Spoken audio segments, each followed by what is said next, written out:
সকাল সকাল অনেকগুলো কাজ আমার হয়ে গেছে অলমোস্ট।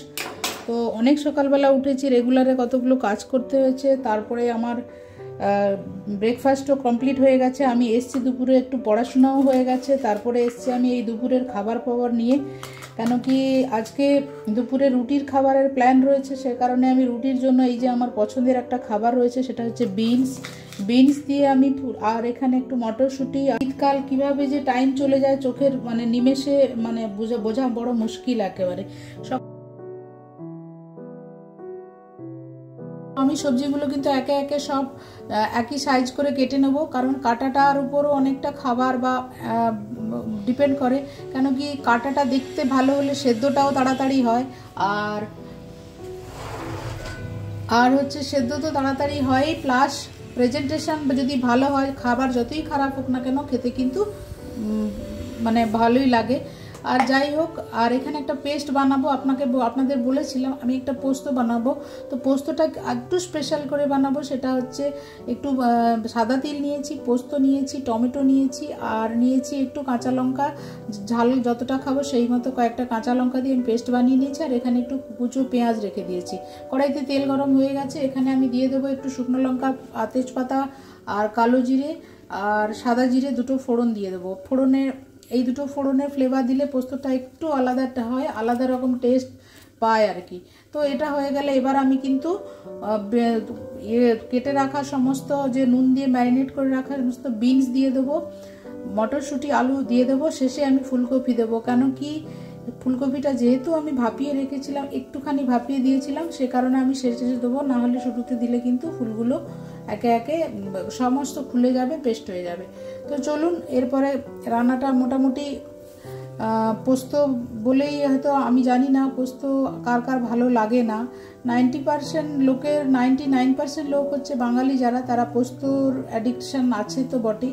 তো পোস্ত মানেই, বাঙালি মানেই একটা অ্যাটাচমেন্ট রয়েছে পোস্তর সাথে। তো পোস্ত দিয়ে ডাল, পোস্ত দিয়ে যা কিছু, যে কোনো পোস্তই হোক না কেন, সেটা খুবই একটা পছন্দের একটা খাবার বাঙালির সাথে, মানে বাঙালিদের আর কি। আমরা যারা বাঙালি তারা কিন্তু বুঝি যে পোস্তর সঙ্গে ডালের যে কম্বিনেশন, তো সেটার একমাত্র টেস্ট বাঙালি হলেই বুঝতে পারে বেশি আর কি। তো চলুন, এই পোস্তটা ভীষণ রকম টেস্টি হয়, আর সে যে কোনো পোস্তই হোক না কেন। আমি যেহেতু আজকে একটু মিক্সড করে বানাবো, সে কারণে আর একটুখানি আলাদাভাবে বানাচ্ছি। তো টেস্টটা তো অবশ্যই আলাদা হবে এবং ভালো হবে আশা রাখি। তো চলুন, এইগুলো কথা বলতে বলতে আমি কিন্তু সমস্ত দিয়ে দিলাম। এই যে মটরশুঁটি, আলু আর বিনসগুলো দিয়ে এবার হালকা করে ঢাকা দিয়ে একটু করে নিতে হবে, ভাজি করে নিতে হবে। মানে বেশিও নয়, শর্ট টাইপের করে নিতে হবে। একটু হয়ে গেলে মোটামুটি 40% মানে ভাজি হলে আমি ফুলকপিগুলো দিয়ে দিলাম। এইবার একটু নাড়াচাড়া করে নেব মোটামুটি, আরও 5 মিনিট এরকম নাড়াচাড়া করে নেওয়ার পরে আমি কিন্তু ওই পেস্টটা দিয়ে দেবো। আজকে যে রান্নাটা আমি করব, মানে সাদা তিল দিয়ে পোস্ত দিয়ে যে রান্না, আপনারা কি এরকম কখনো করেছেন? সাদা তিল পোস্ত মিক্স করে যে পোস্তটা হয়। তো যদি কেউ এরকম রান্না করেন তাহলে আমাকে কমেন্ট সেকশনে জানাবেন। আর এটা খেতে অনেকটাই ভালো হয়, পোস্তর মতোই হয়। পোস্ত তো রয়েছে, তাহলে পোস্তর মতো স্বাদ কেন হবে না? তো এই বরং ফ্লেভারটাকে আর একটু বাড়িয়ে দেবে পোস্তর। তো যাই হোক, কথা বলতে বলতে আমার সবজিগুলো অনেকটাই মানে ভাজি হয়ে গেছে। তো এবার আমি যেটা করব, আমি কিন্তু ওই মশলা যে পেস্টটা বানিয়েছিলাম, পোস্ত সাদা সর্ষের যে পেস্টটা বানিয়েছিলাম, সেটাই কিন্তু আমি এবার দিয়ে দেবো। তো রান্না বান্না মোটামুটি আজকে বেশি নেই, এটাই ছিল আজকে আমার রাত দুপুরে রুটি খাবারে। তো আর পোস্ত দিয়ে আমি মানে পছন্দ করি রুটিও খেতে আর ভাত খেতে, ডাল দিয়ে তো একদম মানে কথাই নেই। তো পোস্ত এইভাবে কথা বলতে বলতে আমি কিন্তু আমার ভাজিটা রেডি হয়ে গেছে। এবার আমি পোস্তর ফ্লেভারটা, যেটা আমি মেন পোস্তর যে পেস্টটা, আমি ওটা কিন্তু দিয়ে দেবো। তো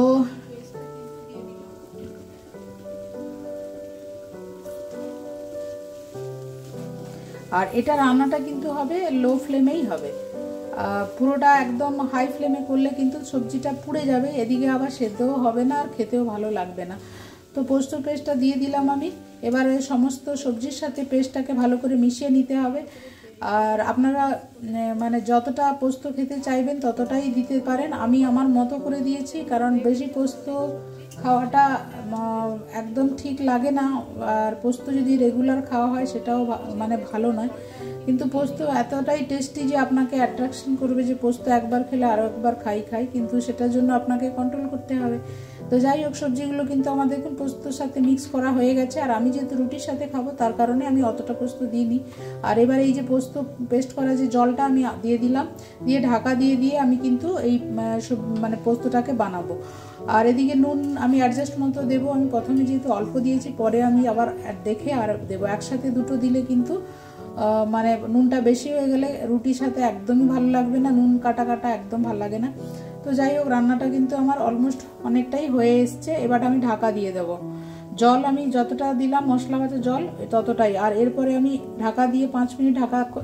এবার লো ফ্লেমে রেখে একটু দেখে নেব, আবার ঢাকা খুলে নুনটা কতটা হয়েছে আর সেদ্ধটা কতটা হয়েছে এটা আমি দেখে নিলাম। মোটামুটি করে দিলে আমার সেদ্ধ পুরো হয়ে গেছে। এবার নুনটা আমি দেখে নেব, অ্যাডজাস্ট করে সেই মতো নুন দেব। আর আমার দিলেই আমার কিন্তু পোস্ত রেডি। আর যেটা দিতে হবে, একটু কাঁচা তেল নাবানোর আগে দিয়ে পোস্তটার সাথে পুরো সবজিটার সাথে মিশিয়ে নিতে হবে, দিয়ে নাবিয়ে ঢাকা দিয়ে রেখে দিতে হবে।